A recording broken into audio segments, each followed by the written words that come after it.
अस्सलामुअलैकुम। Drama serial सुन मेरे दिल की अब जल्द ही लास्ट एपिसोड रिलीज कर दी जाएगी, लेकिन अवाम जानना चाहते हैं कि इस ड्रामे में होने क्या वाला है, क्योंकि शुरू से इस ड्रामे में बहुत ज़्यादा इंटरेस्टिंग मोड थे। उसके बाद इसने अवाम को इतना बोर किया कि सिर्फ वहाज अली की वजह से लोग देखते थे या टीजर प्रोमो देख के गुजारा हो गया, बस। उसके अलावा इसमें कोई ऐसी स्टोरी नहीं थी। लेकिन अब ऐसा क्या ट्विस्ट आने वाला है या कुछ ऐसा क्या होने वाला है कि अब इसकी लास्ट एपिसोड रिलीज कर दी जाएगी, तो उससे पहले मेरे चैनल को सब्सक्राइब कर लीजिए, वीडियो को लाइक कर लीजिए।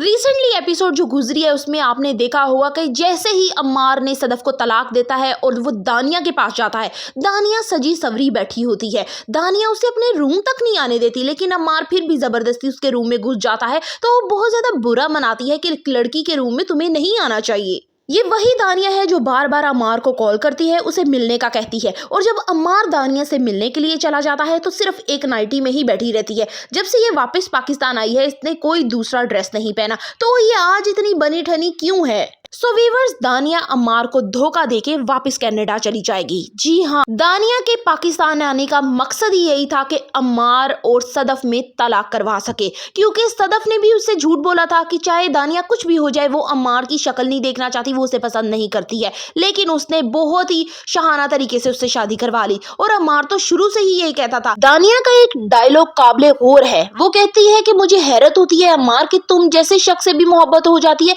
और तुम जैसों को भी हो जाती है। ये तब कहेगी जब अम्मार शादी करने के लिए दानिया के घर पे जाता है, लेकिन दानिया वहां पे उसे नहीं मिलेगी, क्योंकि उसने कहा है कि अम्मार 10 बजे आना रात को, लेकिन वो एट अ टाइम जल्दी वहां से निकल जाती है और एक लेटर उसके लिए छोड़ के जाती है, जो लेटर उसके मुंह पे तमाचा होगा। अब पछतावे क्या हुआ जब चिड़ियां चुग गई खेत। ना अम्मार इधर का रहा और ना ही उधर का रहा, ना सदफ हाथ में आई और ना दानिया उससे पकड़ी गई। दानिया अपना बदला पूरा करके वापस कनाडा जा चुकी होती है। बिलाल अब्दुल्ला भी अब अम्मार को अपने ऑफिस बुला लेता है और उसकी अच्छी खासी क्लास लेता है कि तुम वही शख्स हो जिसके पीछे उसने मुझे ठुकरा के तुम जैसे को अपनाया था। यहाँ बिलाल अब्दुल्ला ने भी अम्मार को उसकी काबिलियत और औकात से बढ़कर मराद दी थी। जब सदफ के साथ उसका रिश्ता ही बाकी ना बचा और ना ही उसकी काबिलियत इतनी है, तो यहाँ ये हो सकता है कि या तो बिलाल अब्दुल्ला उसे जॉब से फायर कर दे या उससे दी गई सारी मराद वापस छीन ले।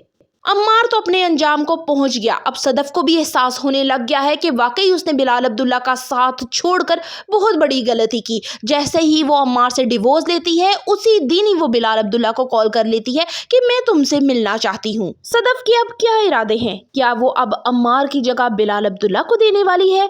और क्या बिलाल अब्दुल्ला सदफ को आसानी से कबूल कर लेगा? For the further reviews of Sun Mere Dil, kindly subscribe my channel. Video अच्छी लगी हो तो एक लाइक तो बनता है।